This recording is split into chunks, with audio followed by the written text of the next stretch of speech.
Welcome back. कैसे हैं आप सब? उम्मीद करता हूँ ठीक होंगे और मेरी वीडियो देखने वाले तमाम भाइयों और उनकी बहनों को सलाम अलैकुम।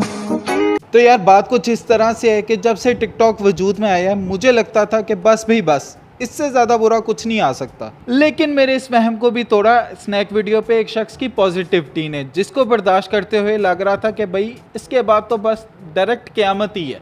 मुझे तो पता भी नहीं था कि नन्ही सी उम्र में अभी और क्या क्या बर्दाश्त करना पड़ेगा और मेरी मासूम सी आंखों पे अभी और जुल्म होना भी बाकी है। आप लोग टाइटल से ये तो समझ ही गए होंगे कि मैं किस बारे में बात कर रहा हूँ, लेकिन जो मासूम लोग अभी तक नहीं समझे उनको बताता चलूँ कि आज की हमारी वीडियो का टॉपिक हम स्टाइल अवार्ड्स होगा। तो अपने कानों में टूटियाँ फिट कर लें क्योंकि ये वीडियो आपके जहनों को गुदगुदाने की पूरी सलाहियत रखती है। इसी के साथ शुरू करते हैं आज की वीडियो।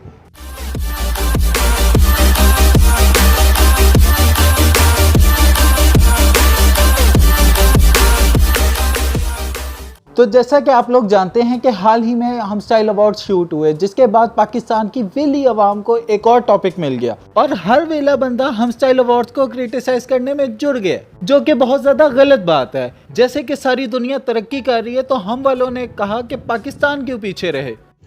रुको जरा, सब्र करो। यहाँ फैशन की बात नहीं हो रही बल्कि बीमारी में इनोवेशन की बात हो रही है। अब जैसे चाइना ने एक बीमारी का इफ्तिताह करके पूरी दुनिया को मुसीबत में डाला हुआ है, तो हम वालों ने सोचा कि पाकिस्तान क्यों पीछे रहे। तो हम वालों ने एक ऐसा अवार्ड शो अरेंज किया जिसको देखने के बाद बुजुर्ग हजरात दिल के डॉक्टर के पास, सेहतमंद अफराद आंखों के डॉक्टर के पास और कुछ एलीट क्लास की यूथ सेम कपड़े लेने की ख्वाहिश जाहिर करने पे पागल खाने में भी जाएंगे। और इतनी प्लानिंग पे मैं हम स्टाइल अवार्ड्स को इतना ही कहना चाहूँगा, बुद्धि बहुत तेज है तुम्हारी। हॉस्पिटल वाले ये शोज देखने के बाद यही कहते नजर आएंगे पैसा ही पैसा होगा। खैर, इस सारे सिनारियों में मैं आपको सिर्फ इतना कहना चाहता हूँ, आपने सबसे पहले घबराना नहीं। देखो ज्यादा मसले वाली बात है कोई नहीं। नॉर्मल अवार्ड शो में और हम स्टाइल अवार्ड में छोटा सा फर्क है। नॉर्मल अवार्ड शोज के वार्डरोब में दिखाया जाता है कि आप ये कपड़े पहन सकते हैं, जबकि हम स्टाइल अवार्ड्स में दिखाया गया है कि ये कपड़े आप बिल्कुल भी नहीं पहन सकते। अब अली ज़ीशान की ही मिसाल ले लो। अगर आप इनका इंस्टा खोलकर देखोगे तो पता चलेगा भाई कराची के हैं और इन्होंने अपनी ड्रेसिंग से यही बताया कि कराची में इतना चेंड अप होके नहीं घूमना भाई, क्योंकि अगर आप इतना गोल्ड कराची के रोड्स पर पहन के घूमोगे फिर तो bye bye, tata, good bye, गया। समझ रहे हो? समझ रहे हो?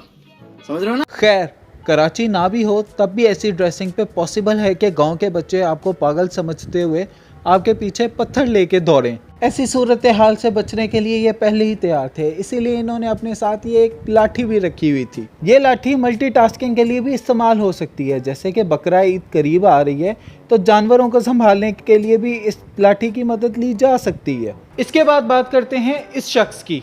इसको और अली ज़ीशान को एक फ्रेम में देखने के बाद मुंह से सिर्फ इतना ही निकलता है,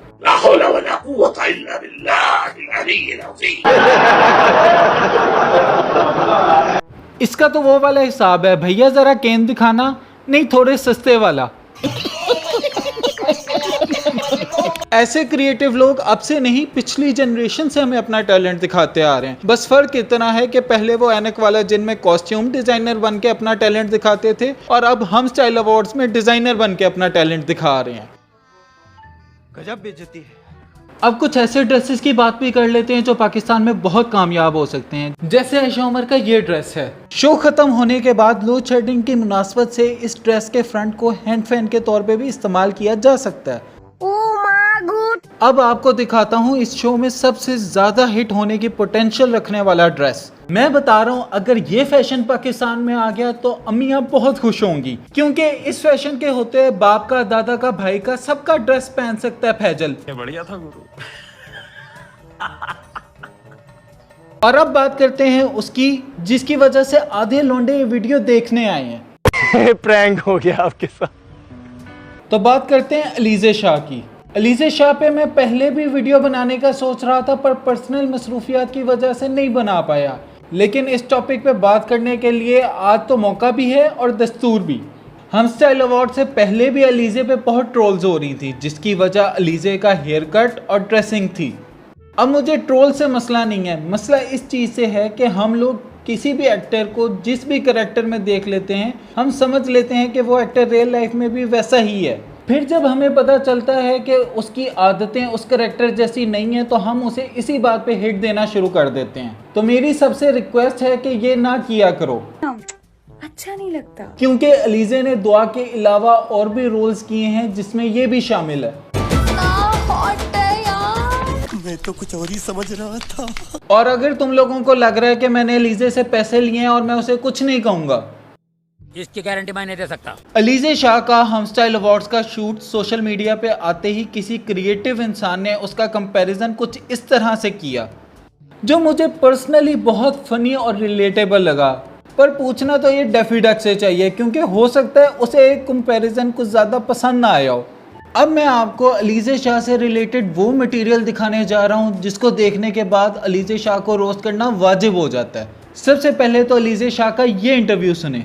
जब एक्चुअली पैदा हुई थी तो जो मेरे एक्सप्रेशंस थे, जो आंखें थी, उसको देख के तो मेरे पेरेंट्स ने पहले ही मुझे बता दिया था कि ये कुछ और है, ये वो नहीं है, ये हमारी फैमिली से नहीं लगती।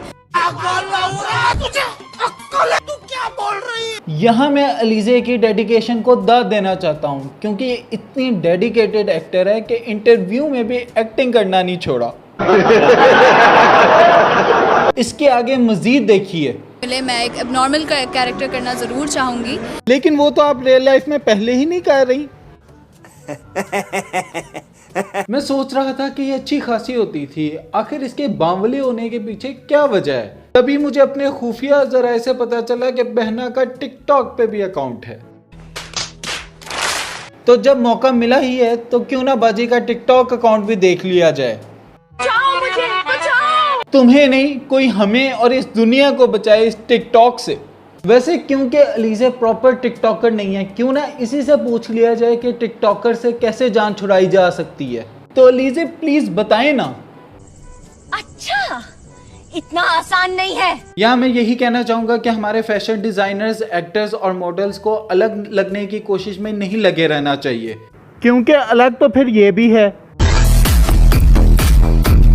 हमारा गोल अच्छा लगना होना चाहिए और हमारी कोशिश होनी चाहिए कि अपना कल्चर फॉलो करते हुए अपने ट्रेंड सेट करें। मेरी तरफ से किसी के लिए हेट नहीं है, लेकिन मैं अपनी आवाम को भी इतना समझाना चाहूँगा कि उन्हें इस बात का एहसास होना चाहिए कि सेलिब्रिटीज़ के पास इतना फ्रीडम है कि वो जो चाहें वो कर सकते हैं और आप हर चीज़ पे उन्हें रोक नहीं सकते। On the other hand celebrities को भी ये बात समझनी पड़ेगी कि जो काम भी वो पब्लिकली करते हैं उस पर क्रिटिसिज्म आएगा, अच्छा या बुरा। और मेरा नहीं ख्याल कि सेलिब्रिटीज़ को चाहिए कि ट्विटर पे आके हर बंदे को जवाब देते फिरें। अगर आपने कोई चीज खुशी से की है तो आपको फिर उसे ऑन करना चाहिए। आपको इस बात से फर्क नहीं पड़ना चाहिए कोई उसके बारे में क्या सोचता है। डिस्क्रिप्शन में मेरी कुछ और वीडियोस का लिंक है। अगर आपको ये वीडियो पसंद आई है तो होपफुली वो भी जरूर पसंद आएंगी। अगर आपके ख्याल में कोई ऐसा टॉपिक है जिस पे मुझे वीडियो बनानी चाहिए तो कमेंट सेक्शन में जरूर बताइएगा। और अगर आपको वीडियो पसंद आई तो लाइक, शेयर और सब्सक्राइब जरूर कीजिएगा। इसी के साथ इजाज़त चाहूँगा नेक्स्ट वीडियो तक के लिए। तब तक के लिए अल्लाह हाफिज़।